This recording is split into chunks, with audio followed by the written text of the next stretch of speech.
Today, mortgage stress is breaking more households.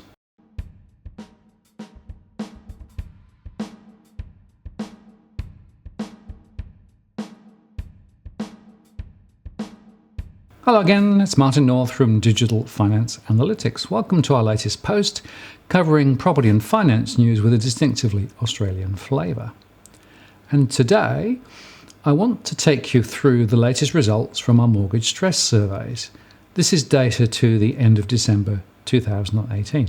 As a way to get into the subject, it's worth reflecting on the latest RBA data, which reported that there was a very slight fall in household debt to income ratios in the September quarter.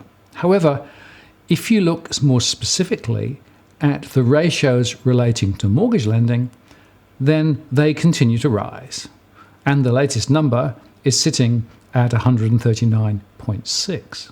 So we start the mortgage stress story understanding that household debt continues to rise.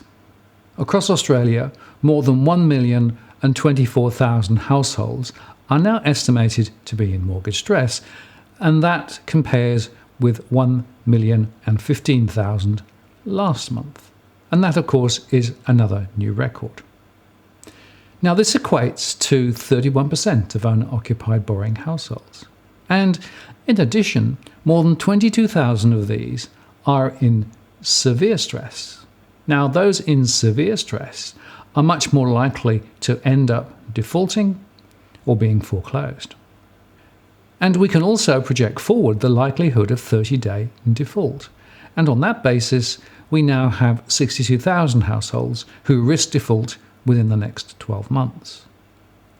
Now, underpinning all this, we continue to see the impact of flat wages growth, rising living costs, and higher real mortgage rates.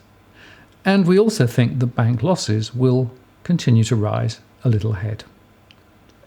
Now, it's worth at this point my explaining how we derive this information. Now, our analysis uses the DFA core market model, which combines information from our 52,000 household surveys, public data from the RBA, APRA and ABS, and private data from lenders and aggregators. And the data is current to the end of December 2018.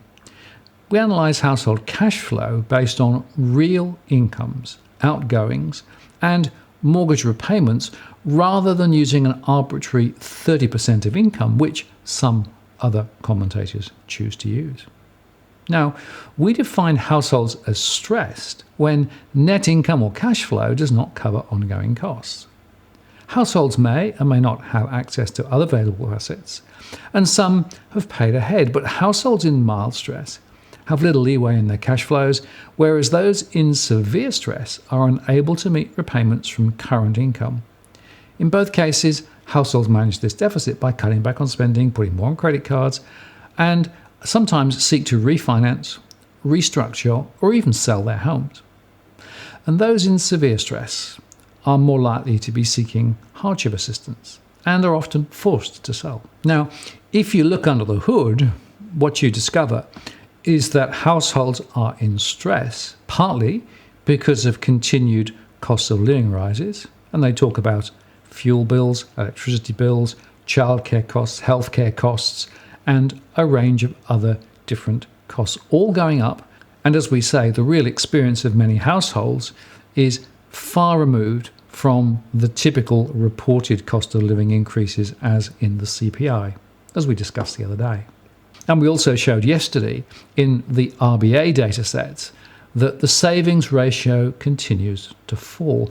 And this is not because households are more confident, rather it is because they're raiding savings to be able to maintain their lifestyle. One of the other factors that's coming through in our surveys and analysis is that more and more households are trying unsuccessfully to apply for a new mortgage. So they often see these very attractive low rate offers, but when they apply, they are rejected because they have insufficient income or their costs are too high relative to the income to pass the current underwriting standards. And we estimate that well over 40% of applications are currently being rejected. A year ago, it was around 5%. And what I find really interesting is that those households who are in mortgage stress are significantly more likely to be rejected by the banks using their current underwriting standards. And therefore, those particular households, the very households who need the lowest rates to be able to survive, are precisely the ones who are held prisoner on higher legacy interest rates. And just to round out our discussion about our method, we also project forward the risk of default based on some expectations about where interest rates and CPI and salary growth are all expected to be over the next year. And we do this at a postcode level and then aggregate it up. That gives us an estimation of the probability of default and also the value that the banks may need to write off over the next 12 months. Now, one of the very important things to understand is that the households who are in stress are not necessarily just those who are typically struggling with their finances, the battlers, those living on the urban fringe. And in fact, we run detailed segmentation analysis in our models. And yes, there are disadvantaged fringe households and battling urban households who are in stress. But we are also seeing some more affluent households, including exclusive professionals, which is the top few percent of households in terms of income, and young affluent households, who again are also people with higher incomes, but also much bigger mortgages. So the traditional story that mortgage stress and disadvantaged households are closely linked is partially true, but it doesn't tell us the full story. In fact, more affluent households are currently really under the gun. And the worry I have there is that many banks are more willing to lend to these more affluent households because historically the losses have been very low. But on a loan serviceability perspective, actually, a lot of these more affluent households are in significantly more difficulty, not only because they will often have multiple mortgages, interest-only mortgages, or indeed investment property mortgages as well. Now, we also look at our data by state. And of course, New South Wales and Victoria, who have the largest pools of households and therefore the largest pool of borrowers, show up as those with the largest levels of stress. In fact, in New South Wales, there are around 279,000 households. In Victoria, 286,000 households, up from 284,000 last month. In Queensland, around 181,000, pretty similar to last month. And in Western Australia, around 136,000 households compared with 132,000 last month. And I also want to highlight that we are seeing growing levels of stress in South Australian postcodes as well, with 93,000 households in South Australia now registering in mortgage stress. We also look at probability of default, and over the next 12 months, we think there are around 11,650 households in Western Australia, around 11,600 in Queensland, 15,600 in Victoria, and 16,600 in New South Wales.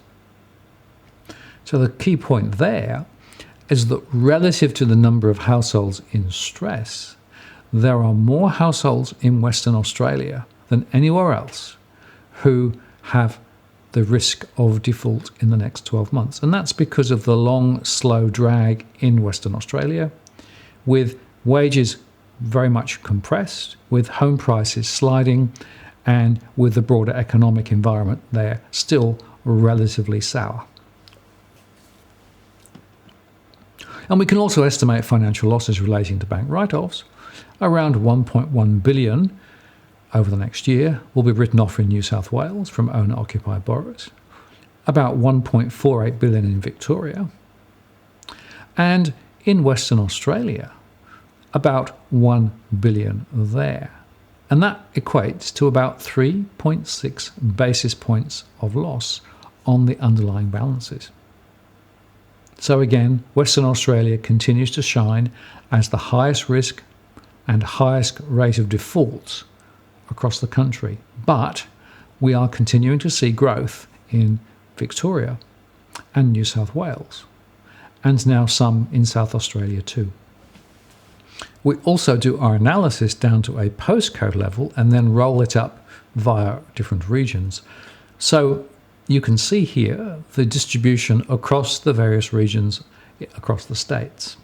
And the key point to note is that it is not just in the main urban centres, in other words, in and around Sydney or Melbourne or Brisbane, but we're also seeing rising levels of stress in regional areas, for example, Ballarat in Victoria, or around Wollongong in New South Wales, or the Central Coast in New South Wales, or even places like the Gold Coast in Queensland. So it's important to understand that mortgage stress is quite widespread across the country, and it's touching quite a number of different postcodes in those locations for different reasons, whether it's flat incomes, whether it's rising costs, or whether it's other local factors too. So the last thing I want to do today is to count down the postcodes across Australia with the highest level of estimated stress as at the end of December 2018. And it's worth saying that each time we run the model, we will see some variations, but over time we also see some significant trends. So in 12th place is Western Australian postcode 6164, which includes locations such as Hammond Park, South Lake and Yangebup, with 4,371 households in mortgage stress according to our estimates, and around 308 households risking default in the next 12 months. In 11th place is postcode 6030, another Western Australian postcode, including places like Tamala Park, Ridgewood and Quinns Rock. And there, 4,440 households are in stress, and 202 are likely to default in the next 12 months. In 10th place, and this is the first time the South Australian postcode has appeared in our top 10 count, is postcode 5108, which includes Paraloe, Salisbury and Salisbury Downs. And there we estimate that 4,457 households are in mortgage stress and 114 are likely to risk default over the next 12 months. The reason that South Australian postcodes are becoming more stressed is a combination of relatively flat incomes and the significant rise in home prices that we've seen in recent times, which has led to larger mortgages being required and made in and around the Adelaide area. So we expect to see more mortgage stress stemming from these factors in the next few months. In 9th place, we go to Melbourne postcode 3977, which includes Cranbourne, Cranbourne East and Devon Meadows. And here, 4,711 households are now estimated to be in mortgage stress and 480 risk default over the next 12 months. Now, this is one of those areas of high new development on relatively small lots, and a lot of households have bought relatively recently, including first-time buyers and young families, and now they're seeing home prices beginning to slide and those mortgages becoming more and more unsustainable. Moving to 8th place, and there we see another Victorian postcode. It's actually postcode 3037 around Delahaye, Hillside and Sydenham. And there, 4,998 households are in stress and 160 households risk default over the next 12 months. And 3037 has been in our top 10 list for many months now, again, because it's an area of high growth, high construction, high new development, and also high leverage. In seventh place, we find yet another Victorian postcode in stress, and that's postcode 3806 with Berwick and Harkaway. And there 5,581 households are in stress and 149 risk default. In sixth place, we now go to Ballarat, into regional Victoria. There, 5,915 households are in stress and 153 risk default. And one of the issues with these regional centres is that the costs of living are moving up very quickly when incomes aren't.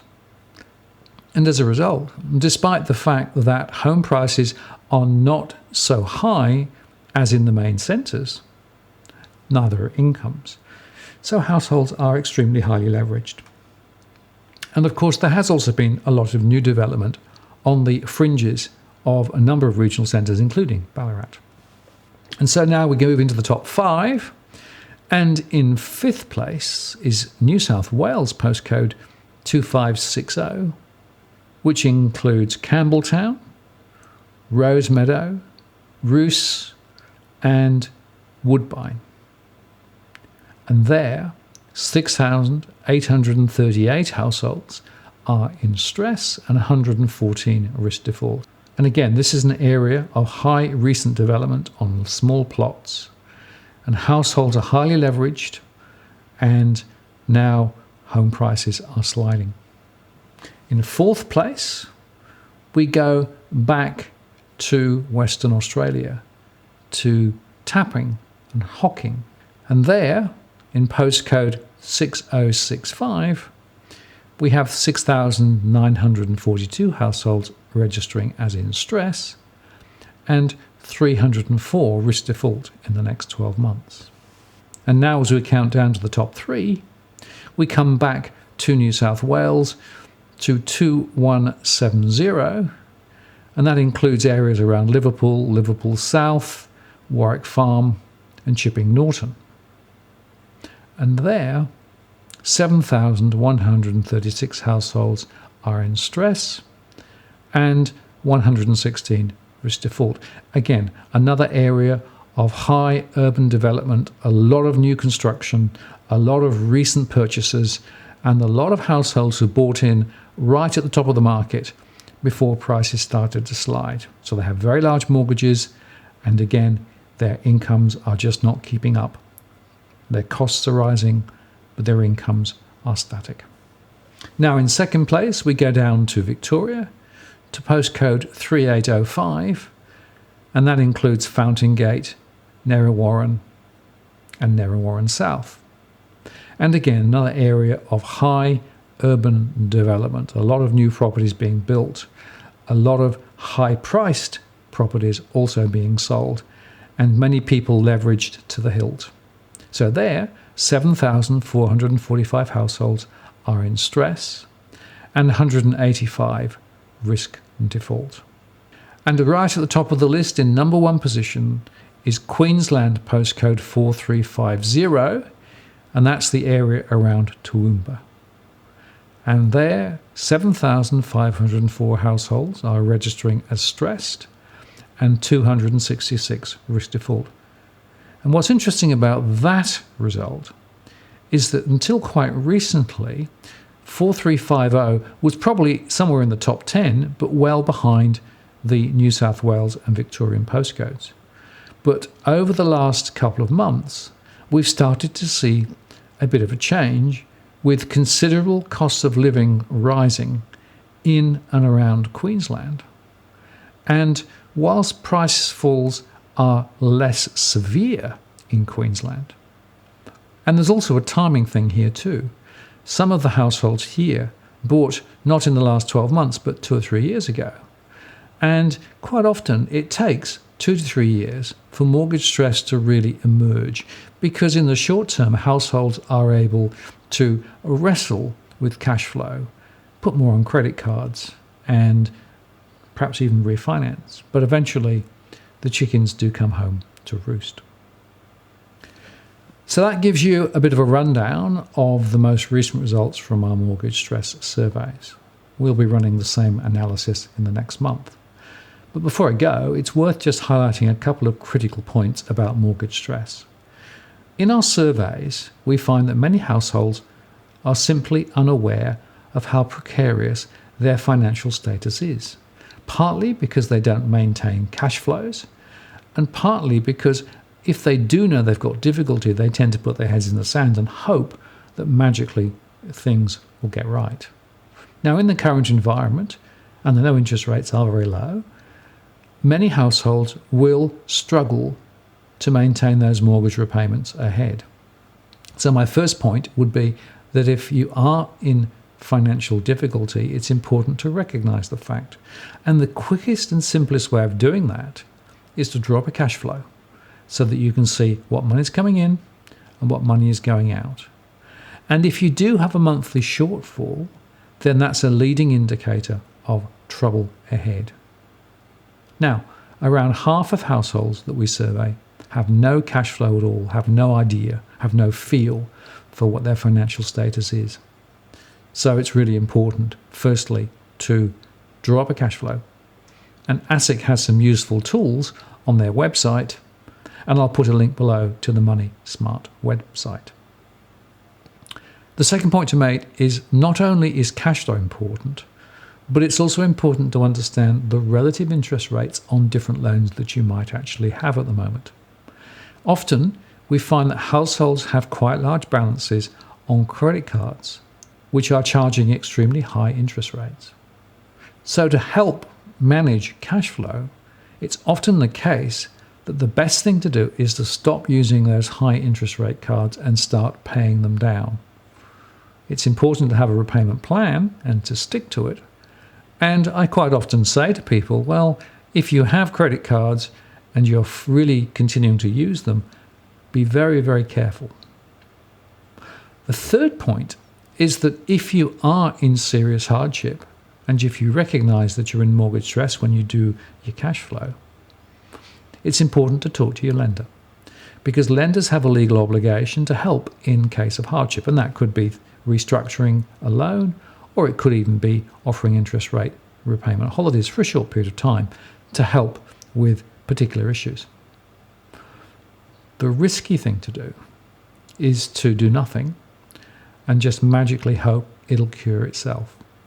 Given that we don't expect incomes to rise very much over the next year or two, given that cash flows will be under pressure and cost of living will continue to rise, and it may well be that some mortgage rates will also rise as banks reprice some of their back books, it's important to have a strategy as to how to deal with mortgage difficulty. So talk to your lender. Don't just ignore it and hope it'll go away, because unfortunately it won't. And the longer you leave it, the worse potentially it gets. And one last point before I go.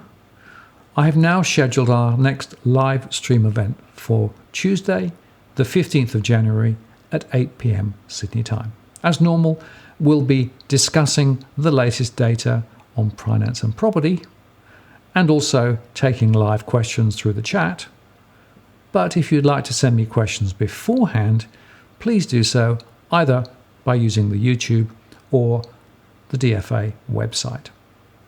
I look forward to seeing you next week and having another interesting conversation about the latest events as they happen. If you found this useful, please like the post, share the post, add a comment or question. I read them all.